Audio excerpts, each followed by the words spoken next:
अखेरीस बांगलादेश सरकारनं कांदा आयातीची परवानगी शनिवारी दिली. एका प्रेस नोटच्या माध्यमातून सर्व माध्यमांना त्याची माहिती देण्यात आली काल संध्याकाळी. मात्र आपल्याकडे चर्चा अशी आहे आणि काही लोक असे सांगत आहेत की ही कांद्याची परवानगी जी आहे ती फक्त मर्यादित असेल, त्यामुळे केवळ 1500 टन कांदा फक्त बांगलादेशमध्ये जाणार आहे. त्यामुळे आपल्या बाजारभावावर परिणाम होतीलच असं नाही. यामध्ये खरं काय खोटं काय ते आपण बघूया. व्हिडिओ शेवटपर्यंत बघा. नमस्कार, ॲग्रो शिवारमध्ये आपल्या सर्वांचं स्वागत आहे. आज आहे रविवार दिनांक 7 नोव्हेंबर 2025. अर्थातच बांगलादेश निर्यात आणि बांगलादेशनं दिलेला आयातीचा परवाना हा आपला विषय आहे. पण एक भीती पण आहे, कारण काय होतं की बातमी जी येते त्यामध्ये प्रत्येकजण स्वतःची मतं टाकतात आणि त्यामुळे त्या बातमीची ती बातमी राहत नाही, त्याच्यामध्ये भलतंच काहीतरी होतं आणि अफवा पसरतात. काल सायंकाळी साधारण 7:30च्या सुमारास बांगलादेशचे आयातदार आहे, आमचे मित्र एक घोषडंगा बॉर्डरवर राहतात, त्या बॉर्डरपासून जवळ, आणि त्यांचा माझ्या गावाशी लासलगावशी खूप चांगला संबंध आहे, अनेक व्यापाऱ्यांशी संपर्क आहे. त्यांनी फोन केला की एक चांगली बातमी आहे, 90% अशी खात्री आहे की कांद्याची आयात होऊ शकते बांगलादेशमध्ये, असं त्यांचं म्हणणं होतं. आम्ही बऱ्यापैकी चर्चा केली आणि आपल्याकडनं किती कांदा जाणार वगैरे असंच सुरू असताना मग तो मी हिंदीमध्ये व्हिडिओ करायला घेतला आणि तो व्हिडिओ अपलोड करायच्या ऐन काही मिनिटं आधी त्यांचा फोन आला. ते म्हणाले की आता माझ्याकडे पक्की बातमी आहे, ती म्हणजे बांगलादेशला कांद्याची निर्यात होईल. माफ करा, बांगलादेशला कांद्याची आयात होईल आणि भारतातनं कांद्याची निर्यात होईल. त्यांनी असं सांगितलं की बांगलादेश सरकारनं आयातीसाठी परवाने आता खुले करायला सुरुवात केली आहे. उद्या म्हणजे आज रविवारपासनं सकाळी 10ला जेव्हा गव्हर्नमेंटचं ऑफिस उघडेल, कारण हा व्हिडिओ करत असताना ते उघडले असतील, तेव्हा हे परवाने देण्यात येतील असं त्यांचं म्हणणं आहे. तर सुरुवातीला किती कांदा जाईल या संदर्भात साधारण ही माहिती आपणही दिली होती हिंदीमध्ये आपल्या व्हॉट्सअप ग्रुपला, आपल्या व्हॉट्सअप चॅनलला, की जिथे तुम्हाला बघायचं असेल तर इथे पहिल्या कमेंटमध्ये त्याची लिंक आहे, तिथे पण आपण दिलेली होती. आणि अनेकांनी आपल्याच बातमीवरनं अनेकांनी ती बातमी शेअरही केली. आता संध्याकाळ होईपर्यंत किंवा रात्र होईपर्यंत आणि सकाळ होईपर्यंत काही अफवा तयार झाल्या. त्या अशा होत्या की बांगलादेशला केवळ 1500 टनच कांदा जाणार, एका याच्यामध्ये फक्त त्यांनी खूप लिमिटेड परवानगी दिलेली आहे.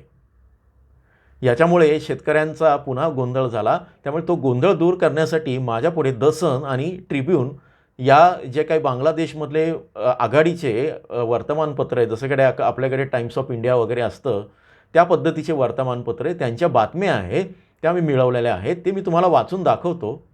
आणि बांगलादेशला खरंच किती कांदा जाणार, त्यामुळे आपले बाजारभाव वाढणार की नाही ते आपण बघूया. पुढे जाण्यापूर्वी तुम्हाला एक विनंती आहे की जे चॅनलला नवीन आहे ते इथं सबस्क्राईब करा, लाईक करा, कमेंट करा. तुमच्या प्रतिक्रियांना मी उत्तर देतच असतो. दुसरं महत्त्वाचं, काल मी तुम्हाला सांगितलं होतं की उन्हाळी कांद्याचे आणि लाल कांद्याचे बाजारभाव हे कसे असणार येणाऱ्या काळामध्ये हे मी सदस्यांना सांगणार आहे. पण काय झालं की हा बांगलादेशचा व्हिडिओ करण्याची वेळ आली, कारण ती माहिती येते आणि काही चुकीच्या अफवा या चुकीच्याच असतात, चुकीच्या या बातम्या पसरवल्या जात आहे.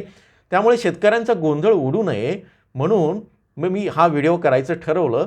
त्यामुळे हा व्हिडिओ आपण सकाळी केल्यानंतर सायंकाळी, दुपारी किंवा सायंकाळी जे सदस्य आहे त्यांच्यासाठी 15 डिसेंबरपर्यंतचे लाल आणि उन्हाळी कांद्याचे बाजारभाव काय राहतील याचा आपण आढावा घेणार आहोत. ज्यांनी सदस्यत्व घेतलं नसेल त्यांनी जॉईनच्या बटनावर क्लिक करून ते घेऊ शकतात, कारण मागच्या वेळेचे आपले अंदाज जे आहे ते बरोबर ठरलेले हे तुमच्या लक्षात येईल कांद्याच्या बाजारभावाचे. आता बांगलादेशच्या या आयातीचा खरंच परिणाम होईल का ते बघूया. दररोज सकाळी घोषडंगा बॉर्डरवरनं बांगलादेशला किती निर्यात झाली, कुठल्या कुठल्या मालाची, त्याची माहिती येते. त्यामध्ये मग अद्रक असेल, हळद असेल, मिरची असेल, अशा वेगवेगळ्या प्रकारच्या त्या गाड्यांची माहिती असते. आज सकाळी जो रिपोर्ट आला, म्हणजे काल बांगलादेशची निर्यात खुली होणार अशी माहिती जरी आली काल संध्याकाळी, तरी आज सकाळच्या रिपोर्टमध्ये घोषडंगा बॉर्डरवर भारतातनं एकही कांद्याची गाडी गेलेली नाही. पण आज सकाळी किंवा आज दिवसभरात IP परवाने जेव्हा दिले जातील बांगलादेश सरकारकडनं तिथल्या आयातदारांना, त्याच्यानंतर ठरेल की इथून किती गाड्या जातात.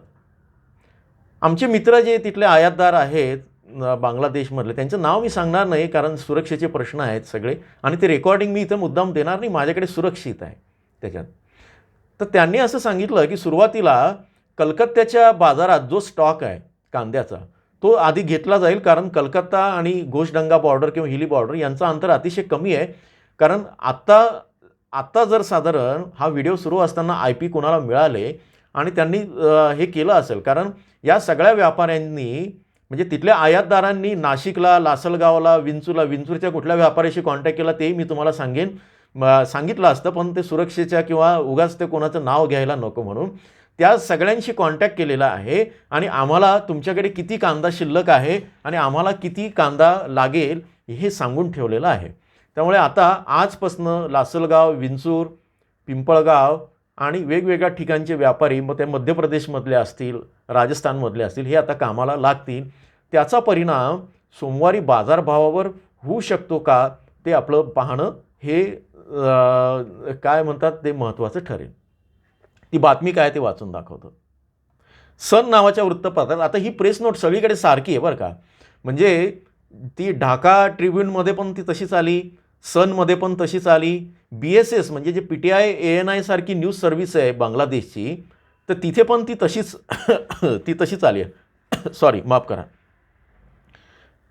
The government will grant permission for the import of onion on limited scale starting from Sunday to keep its price stable in a local market. इंग्रजीमध्ये बातमी आहे. आता ही लिमिटेड स्केल आहे, तर ही लिमिटेड स्केल खरंच लिमिटेड आहे का ते बघूया. 50 import permits will be issued daily with each IP allowing a maximum of 30 tons of onion, the Ministry of Agriculture said in press release on Saturday. आता कृषी विभागानं असं म्हटलं आहे की दररोज 50 आयातदारांना किंवा आम्ही IP देऊ किंवा 50 IP परवाने आम्ही दररोज दिले जातील, दररोज, एकाच दिवशी नाही. आणि एका आयातदाराला जास्तीत जास्त 30 मेट्रिक टन कांदा किंवा साधारण 300 क्विंटल कांदा आयात करण्याची परवानगी असेल. आता इथे दररोज परवाने दिले जाणार आहे, ते कधीपर्यंत ते बघूया.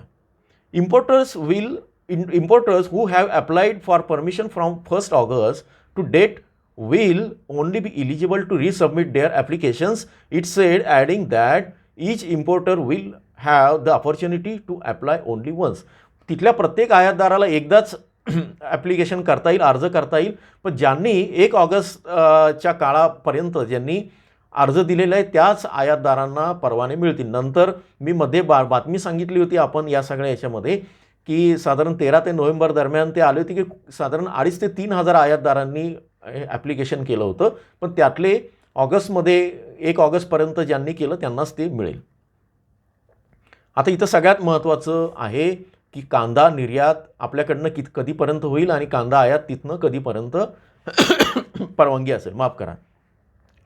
This measure of importing onions will continue until further notice, the ministries added.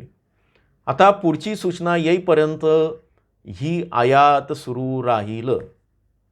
याचा अर्थ आयात दररोज 50 परवाने दिले जातील, दररोज 50 परवाने दिले जातील आणि पुढची सूचना होईपर्यंत ही आयात सुरूच राहील. म्हणजे दररोज आपल्याकडनं 1500 टन कांदा जाईल अधिकृतपणे. अनधिकृतपणे किती जातो, त्यातनं पैसे देऊन बॉर्डरवर भ्रष्टाचार कसा होतो हे त्यामध्ये ठरेलच. याचा परिणाम काय होईल की अधिकृत आणि अनधिकृत अशा दोन्ही याच्यातनं कांदा तिकडे जाईल आणि त्यातनं काही आपल्याला फायदा होऊ शकतो. ते किती होईल, 50 पैसे वाढ होईल, 1 रुपया होईल, 2 रुपये होईल, ते सोमवारी आपल्याला कळेलच.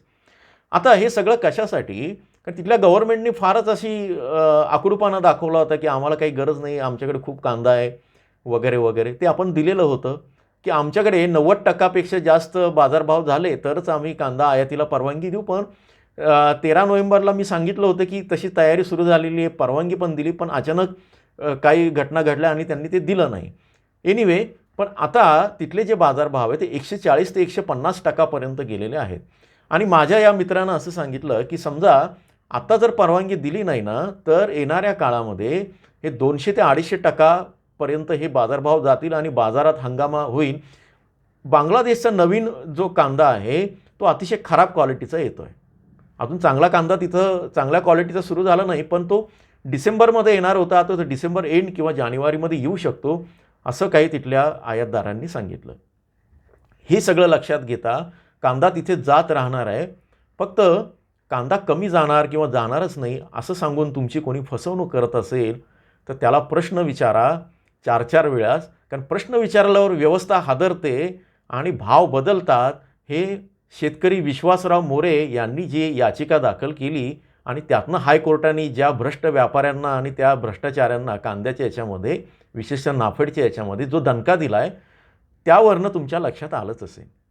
प्रश्न विचारा, जोडून राहा, जागृत राहा, संघटित व्हा. धन्यवाद.